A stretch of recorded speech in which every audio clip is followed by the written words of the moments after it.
Stahma's gotten kind of. She's really badass. Yeah. Let's just say it. Gracefully badass. Very graceful. Yeah. Creepily almost. Like she really kind of just took over power so quietly. Yeah. Was this always her kind of attitude and her personality? Like she's always like the neck turning head? I don't think it was that premeditated, actually. I think that Stahma's not a bad, conniving character. She's not. Stahma just doesn't like objects in her way. And when she's on the move or she's trying to achieve an objective, if you are in that way, you will be removed. And you know what? She doesn't want to hurt you. She doesn't want to remove you. But you know what? She needs to reach her objective, and she's very focused on that, focused on succeeding. She's very ambitious. So I think this situation arose. I think that if her damn husband Datak hadn't been quite so stupid and stabbed Colonel Mosh in the library with a letter opener. Sounds like a game we should all play. What is that game? You could probably buy it on the floor somewhere. Then I don't think she would have been forced to take action.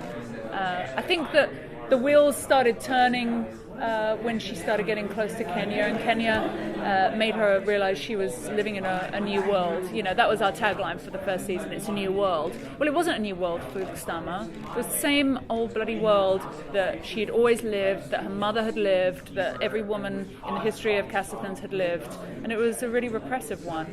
And she began to feel some resentment or some kind of questions come up at the end of the first season, and then Datak really kind of power charged that by getting sent off to Camp Reverie.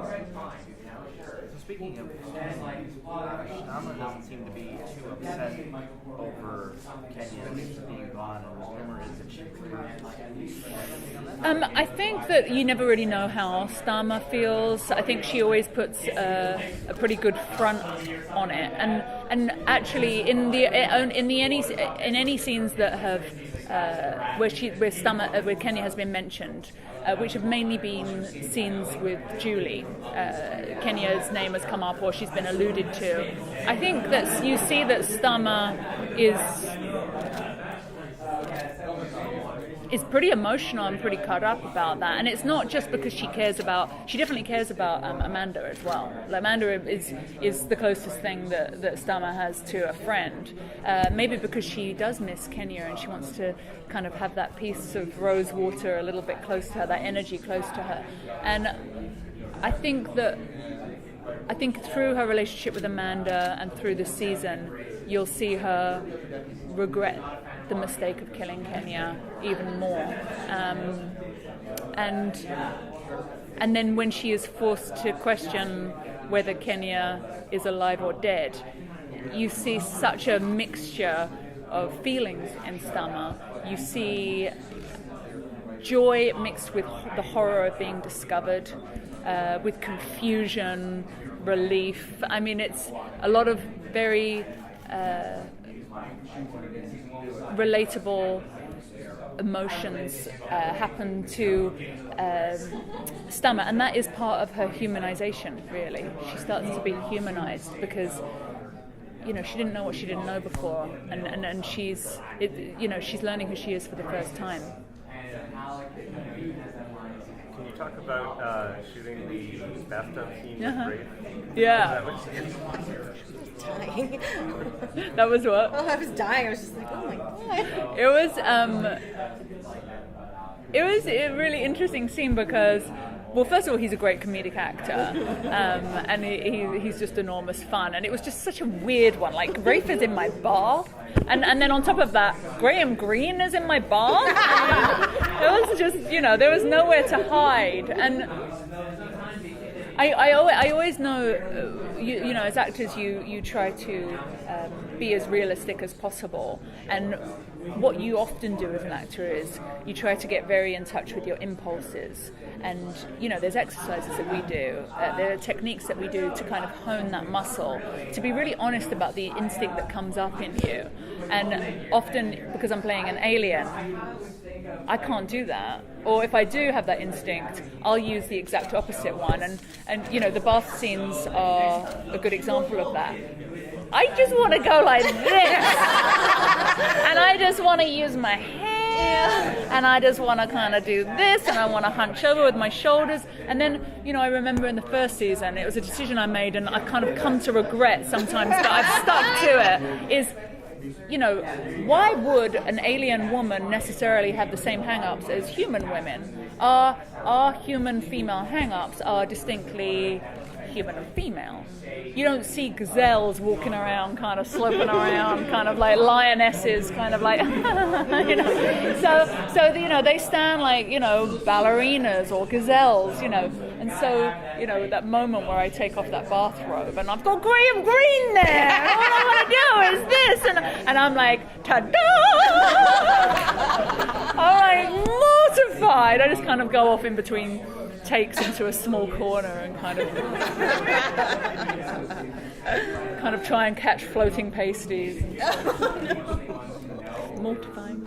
But it was such an interesting thing, because then I'm dealing with that vulnerability that I feel as a human being, but then I have to turn it into power, you know. And so he's actually acting more like a human female. He's shrinking the other end of the bath in every possible way, and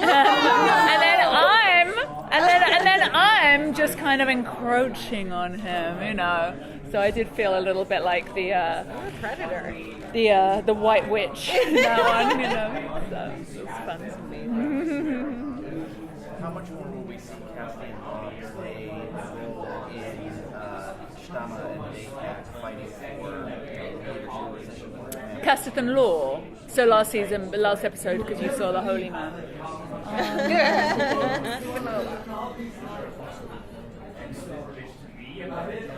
God, I don't know. I really like all those customs and kind of that mythology. I mean, it's constantly there bubbling away. There are all sorts of kind of little rituals and kind of laws and stuff and Castathan stuff. I almost like it when it's not pronounced that much. So there's an episode coming up, and you know, one of the things that makes her so alien is you think she's going to react one way, that she's going to be mad with Datac for doing this. Because that's a very human response, and it's the very much the dynamic of a male-female relationship that we understand. And you see her about to have that conversation you think she's going to have, and then actually she's kind of upset about this, something completely different, and she's completely fine with him, you know, banging a hooker or whatever, but she's really upset that, you know, he used the purple tea towel. Right. And that's what the scene's about, and you're like, everything's like... So I like those things a lot. And there's lots of those coming up. In that vein, do you think she's trying to kind of train Christy to be a more proper Castathan wife, or is she going to allow Christy to be more human?